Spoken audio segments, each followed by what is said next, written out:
विटा शहरात 14 वर्षांचा अनुभव आणि दरवर्षी उत्तम निकालाची परंपरा जपणारी बालाजी अकॅडमी।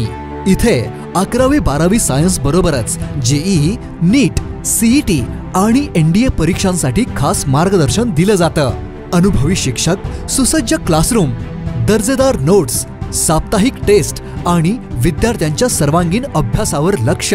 हॉस्टेल आणि मेसचीही सुविधा उपलब्ध, म्हणजे संपूर्ण अभ्यासासाठी आदर्श वातावरण। इयत्ता 11वी व 12वी प्रवेश सुरू। त्वरा करा, प्रवेश मर्यादित। शिवप्रताप गोल्ड टॉवर शेजारी, अमोल स्टेशनरीच्या वरती, विटा। तुमचं यश आमचं ध्येय। बालाजी अकॅडमी विटा, आजच प्रवेश घ्या। साधना भोसले ही 12वी मध्ये शिक्षण घेत होती आणि डॉक्टर बनण्याचं तिचं स्वप्न होतं। 10वी मध्ये तिने 95% गुण मिळवून सर्वांची मनं जिंकली होती। मात्र अलीकडे झालेल्या नीटच्या चाचणी परीक्षेत तिला अपेक्षेपेक्षा कमी गुण मिळाल्याने तिचं आयुष्यच धुळीस मिळालं।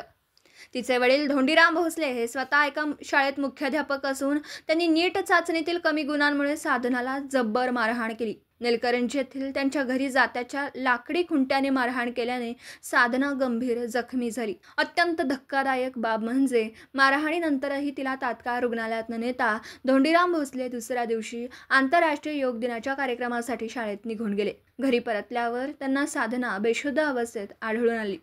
तिला रुग्णालयात दाखल करण्यात आलं, मात्र उपचार सुरू होण्याआधीच तिचा मृत्यू झाला होता। या प्रकरणी आटपाडी पोलीस ठाण्यात गुन्हा दाखल करण्यात आला असून आरोपी धोंडीराम भोसले याला पोलिसांनी अटक केली आहे। एक हुशार विद्यार्थिनी केवळ वडिलांच्या अपेक्षांचा बळी ठरली, हे समाज मनाला हादरवून टाकणार आहे। दिवसभरातील घडामोडींचा आढावा घेण्यासाठी पाहत रहा N24 मराठी न्यूज चॅनल।